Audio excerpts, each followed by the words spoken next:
الدنيا فرحا معنا والأمل المشرق يتبعنا تشدو الدنيا فرحا। আমাদের বর্তমান সমাজে নতুন একটা চরমপন্থী দলের আবির্ভাব হয়েছে। এরা বলে পীর মুরিদি বেদাত। কি বলে? পীর মুরিদি বেদাত। এর মানে হইল এরা নফসের গুলামি করতে করতে এত বড় জঘন্যতম গুলাম হয়েছে, এই গুলামি জিনজির ছিন্ন করা তাদের কপালে নাই, ভাগ্য নাই। এই জন্য পীর মুরিদিকে বেদাত বলে। কয় পীর শব্দটাও কোরআন হাদিসে নাই, মুরিদ শব্দটাও কোরআন হাদিসে নাই। আমি বলতে চাই বেহেশত শব্দটাও কোরআন হাদিসে নাই, নামাজ শব্দটাও কোরআন হাদিসে নাই। বেহেশত ফার্সি শব্দ আর কোরআন হাদিসের ভাষা হলো আরবি। বলুন কোরআন হাদিসে ফার্সি শব্দ পাওয়া যাইবে? তাহলে বেহেশত শব্দ কোরআন হাদিসে খুঁজতে যাওয়া বুকারামের কাজ। যেমন ভাবে বেহেশত শব্দ কোরআন হাদিসে খুঁজতে যাওয়া বুকারামের কাজ, তেমনি ভাবে পীর শব্দ ফার্সি এটাও কোরআন হাদিসে খুঁজতে যাওয়া বুকারামের কাজ। কোরআনের ভাষায় যে জিনিসটাকে জান্নাত বলে, ফার্সি ভাষায় ওইটাকে বেহেশত বলে। কোরআনের ভাষায় যাকে মুর্শিদ বলে, ফার্সি ভাষায় তাকে পীর বলে। কোরআনের ভাষায় যাকে সালাত বলে, ফার্সি ভাষায় এটাকে নামাজ বলে। কোরআনের ভাষায় যেটাকে জাহান্নাম বলে, ফার্সি ভাষায় এটাকে দুজখ বলে। তাহলে বেহেশত শব্দ কোরআনে নাই বলে লামাযাবিদের বেহেশত নাই? বেহেশত শব্দ কোরআনে নাই বলে যদি বেহেশত বলতে কোনো জিনিস না থাকে, তাহলে তো লামাযাবিদের কপালে বেহেশত নাই। আর আমরা বলি কোরআনে যেটাকে জান্নাত বলে এইটাকেই ফার্সিতে বেহেশত বলে, কাজে আমাদের বেহেশত আছে। ঠিক তেমনি ভাবে কোরআনে যেটাকে মুর্শিদ বলে এইটাকেই ফার্সি ভাষায় পীর বলে। কোরআনে বলছেন ইউযাক্কিহিম।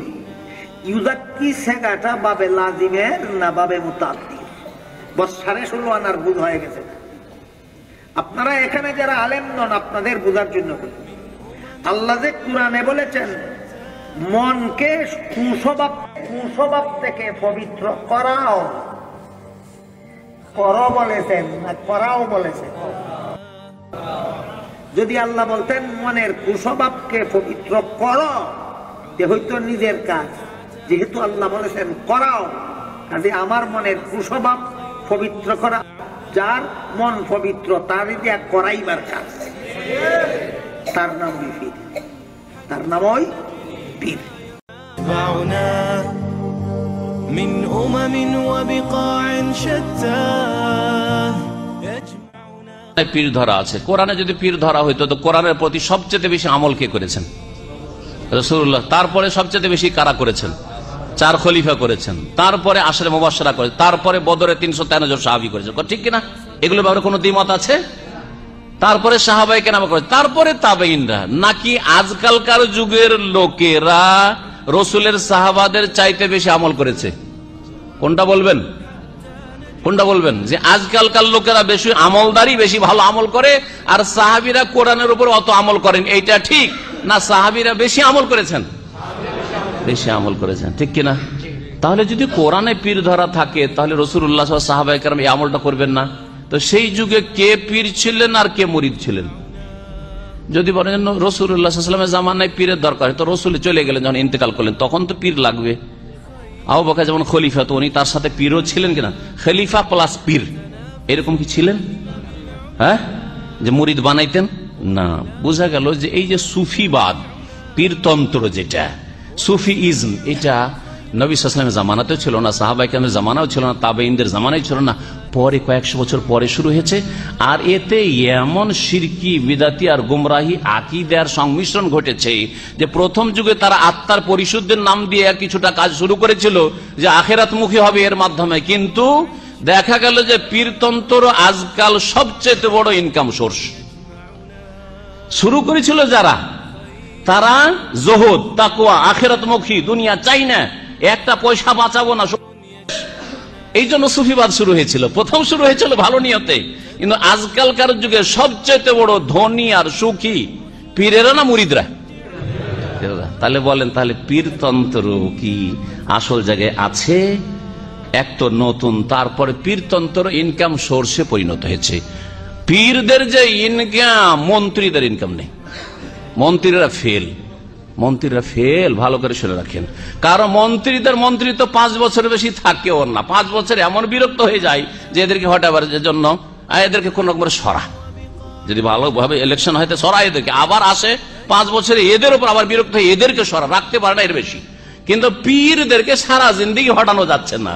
মুরিদ বাড়তি আছে, ঠিক কিনা? জি হ্যাঁ, এটা ইনকাম সোর্স হয়ে গেছে। পীর ধরা বেদাতি তরিকা, আর ওদের আকিদাতে বড় বড় কুফরি আকিদা আছে, ওয়াহদাতুল ওজুদ আর হুলুলের আকিদা, যিনি আল্লাহ তিনি হেল্লাজ, আনাল হক, এগুলো বড় কুফরি আকিদা, ইসলাম থেকে খারিজ করে দিবে যারা এই আকিদা রাখবে। যার ফলে পীর তত্ত্বের রাস্তাটি বড় একেবারে মারাত্মক রাস্তা, ধ্বংসাত্মক রাস্তা। ওই রাস্তা থেকে বেরিয়ে আসুন যদি আপনি ঈমান আমলের হেফাজত করতে চান আর জান্নাতে যেতে চান। রসুলের তরিকা ধরুন, পীরের তরিকা না ধরে। এখানেও সুধারণা আর কুধারণা। পীরের রাস্তা ভালো না রসুলের রাস্তা ভালো? আরে রসুলের রাস্তা ভালো, এটা হচ্ছে সুধারণা। তো রসুলের রাস্তা ধরেন, আমরা রসুলের রাস্তায়, সৌদি আরবের লোকেরা রসুলের রাস্তায়। আপনাকে তো আমি জুনিয়রের কাছে যেতে বলছি না, সিনিয়রের কাছে আসতে বলছি। যদি আপনাকে বলি কে সিনিয়র, রসুল সিনিয়র না পীর সিনিয়র? রসুল সিনিয়র। তো আপনাকে তো জুনিয়র থেকে সিনিয়রে আসতে বলছি। আপনি যদি বলছেন আমার তরিকে আসেন, তাহলে বলতেন আপনি তো জুনিয়র, আমাদের হক্কানি চাইতেন, তো বলতে পারতেন আমাদের তরিকে আসতে বলছি না, আমি রসুলের তরিকে আসতে বলছি সাল্লাল্লাহু আলাইহি ওয়াসাল্লাম। يجمعنا خير يجمعنا خير يجمعنا خير يجمعنا علمنا صنعة أخيار كي نصنع خيرا يصنعنا